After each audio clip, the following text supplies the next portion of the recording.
papillons, j'espère que vous allez vraiment tous très bien aujourd'hui. J'ai un abonné qui m'a demandé de faire un tirage de cartes sur une personne que je ne connaissais pas. C'est un jeune homme qui est mort à l'âge de 15 ans, Carlo Acutis, en 2006. Et il a été béatifié récemment par le Vatican. On l'a nommé saint, en fait. Hein. Et la question de mon abonné, c'est est-ce que le Vatican n'en a pas fait beaucoup, en fait est-ce qu'il n'a pas enjolivé cette situation hein, puisque c'était à la base une famille très catholique et lui-même était très très catholique. Hein.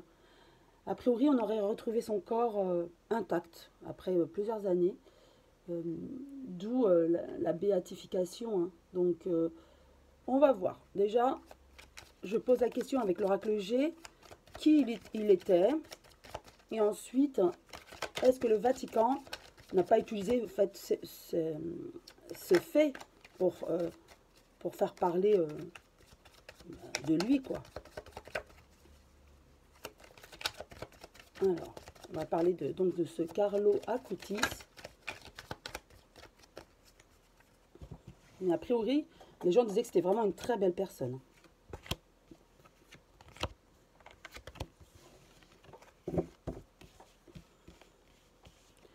Alors, donc oui, effectivement. Donc là, c'est la rapidité. On a voulu le canoniser, donc béatifier par le Vatican.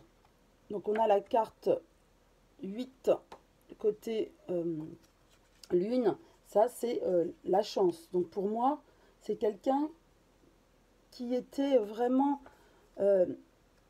avec la chance, hein, qui le mérite pour moi. C'est vraiment quelqu'un qui le mérite et qui a vraiment œuvré pour le catholicisme, pour l'humanité. C'était vraiment quelqu'un de très très humain en fait. Donc avec cette... c'est la chance, en fait les espoirs sont permis hein, avec la lune, hein. C'est vraiment ça la signification. Si vous voulez, je vais vous lire hein, le 8 ce que c'est, je regarde vite fait. Alors, voilà, c'est ça. Donc avec la lune en haut, c'est tous les espoirs sont permis. Donc effectivement, donc c'est vraiment ce que... C'était quelqu'un vraiment de son vivant, quelqu'un qui était vraiment aimé, très humain, très ouvert vers l'autre, empathique, etc. Donc tous les espoirs sont permis, effectivement. Donc on veut le béatifier et ce sera fait, si ce n'est déjà fait, et rapidement. Et donc il le mérite vraiment, hein, c'est ce que je ressens. Il habitait certainement dans une grande ville, puisque on parle de la ville, effectivement, où ça me fait aussi penser aux hôpitaux, la fin de vie. Sa mère, toujours présente, toujours présente. Et c'est une mère qui a élevé son enfant, donc je le vois, dans la droiture, dans l'humanité, tourné vers les autres. Oui, c'est quelqu'un, pour moi, oui, je le ressens vraiment fort, que c'est quelqu'un de très, oui, je dirais un saint, certainement, oui. C'est vrai. Quelqu'un de très bon. Je recouvre. Il y avait aussi un homme. Donc, pour moi, ce sont ses parents, proches de lui. Hein. Sa vie, elle a été, vous voyez, désertique. Il a vécu très, très peu de temps. Oui. Oui, il a vécu très peu de temps. Mais il a aimé sa vie comme... ce qu'il a vécu, c'est ce qu'on me dit là, c'est ce qu'il a vécu. Il ne regrette pas. Il était fataliste. Hein. Il se disait, bon, bah, je meurs à 15 ans. C'était ainsi. Il y a une vie après. J'ai savouré les 15 années avec mes parents. Voilà, maintenant, je pars vers les cieux. Il y a un autre avenir pour moi. Vous voyez, il était vraiment fataliste. Effectivement, donc, peut-être des nouvelles du Vatican, justement, par rapport à cette canonisation, pardon. Et donc, on parle de l'hiver avec la maman. Peut-être que depuis cet hiver, c'est cet hiver qu'on a réussi, l'hiver dernier, on s'est aperçu que son corps était resté intact. Et de là, on demande à ce qu'il soit béatifié, en fait. Pour être dénommé saint. Hein. c'est tout. Hein. Donc pour moi, c'était vraiment une très très belle personne. Hein. Oui, qui œuvrait vers les autres, fataliste, oui, qui ne se posait pas de questions. Tout à fait. Quelqu'un de très spirituel. On me dit très spirituel. Donc voilà qui était Acutis Carlo. En bref, hein, bien sûr, hein, je ne vais pas m'étendre non plus. Je ne veux pas que mes vidéos soient trop longues non plus.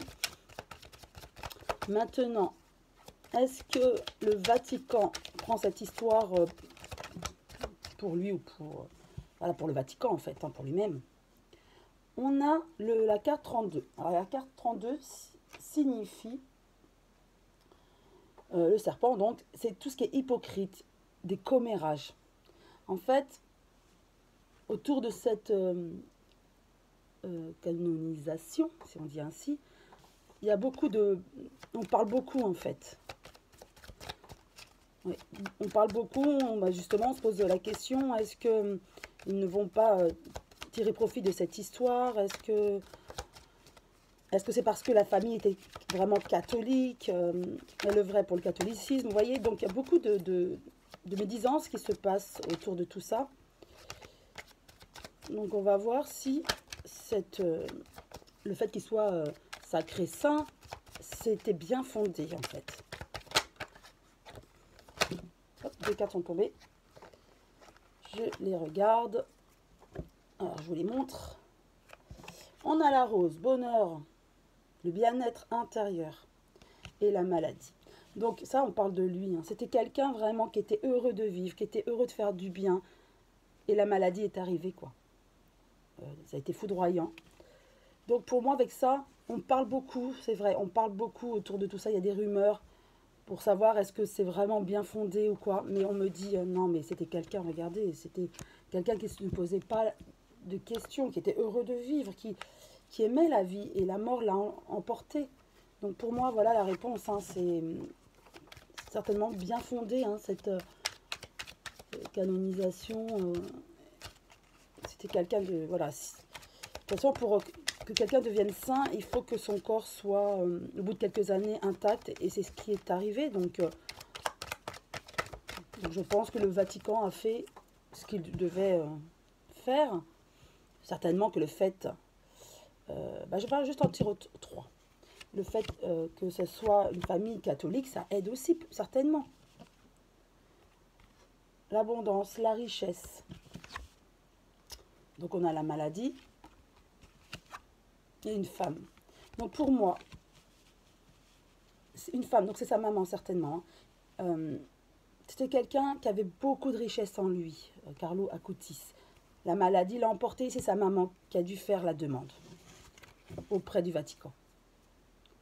Parce que c'est quelqu'un de très catholique, c'était une famille très catholique. Et elle se dit, pour elle, son fils était un ange, certainement un ange qui est parti trop tôt. Et elle a demandé la canonisation. Et quand on a vu son corps qui était resté intact, ça a été approuvé par le Vatican. Pour moi, c'est ça. Donc, le Vatican n'a pas pris cette histoire pour lui, en fait. N'a pas utilisé cette histoire. Hein. Pour moi, vraiment, il avait beaucoup de richesse et sa maman le savait. Et elle a fait cette demande. Hein. Oui. Je vais utiliser juste le manuscrit pour avoir une confirmation. Est-ce que le Vatican a utilisé cette histoire, a enjolivé aussi cette histoire, hein, c'est surtout ça la question. Non, histoire de famille, vous voyez, donc c'est bien la maman qui a demandé à ce que son fils soit un saint, quoi.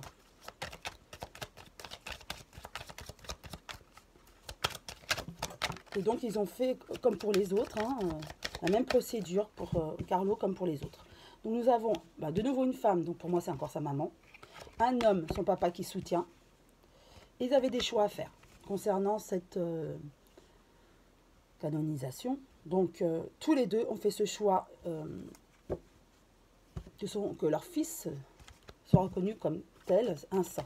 Donc ça vient vraiment de la famille, hein, et pas du Vatican. Et ils n'ont pas enjolivé pour moi la situation, ça a été fait naturellement par la famille. Voilà, qui estimait que leur fils était un saint.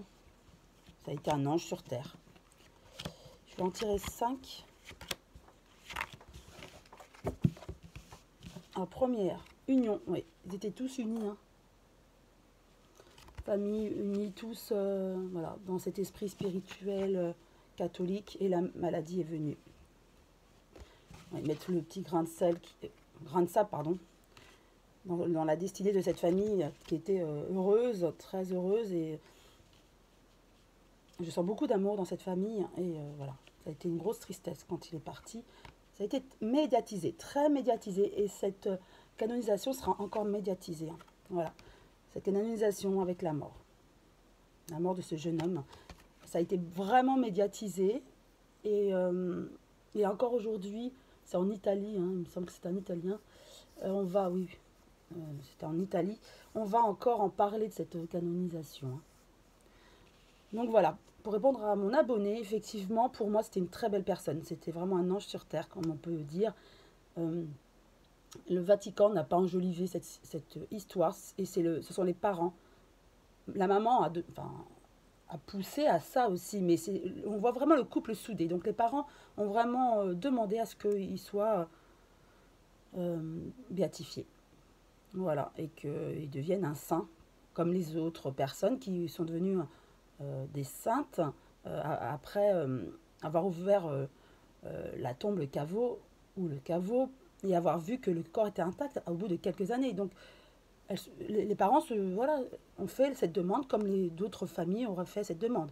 Et ça a été approuvé par le Vatican, qui a vu les faits, et donc ils n'ont pas eu de privilège. C'est vrai que c'était une famille catholique, donc c'est peut-être un plus pour le Vatican, mais pour moi, c'est vraiment, ça vient de la famille, des parents et de la mère, cette demande.